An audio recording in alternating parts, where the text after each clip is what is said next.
Вы часто видели людей, которых называют террористами?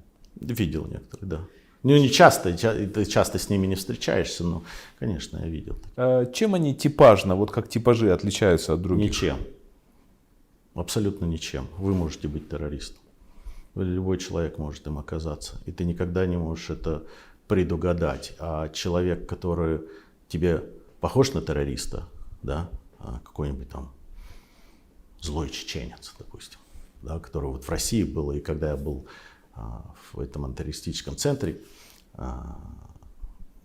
допустим, там было такое представление, что чеченцы террористы. А вот он как раз мог спасти ситуацию. И он как раз мог рискнуть своей жизнью и спасти ситуацию, и спасти другие жизни. А выглядел он как... Так нельзя людей сортировать. Чеченцами просто пугали, Пугали, правда? да, конечно. И даже когда у меня был, каждое утро у меня был доклад о террористических актах во всем мире, там и Тайгер совершили то-то, там Аль-Каида совершила это, Хамас это, все. И чеченские террористы, они были единственные, которые имели название народа. Поэтому все чеченцы были террористы. Так устроен человеческий мозг. Но вы с чеченцами общались по жизни?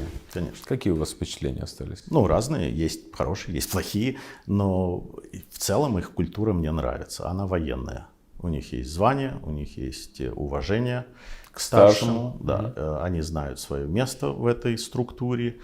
И они честные. И если ты начинаешь с ними вилять, то, конечно, они тебя как разведчики. И в разведку ты, если со мной идешь, и если ты начинаешь, то лучше от тебя избавиться, потому что ты нас всех подставишь, ты струсишь. А от тебя лучше быстрее избавиться. И вот они мне иногда часто напоминают таких разведчиков.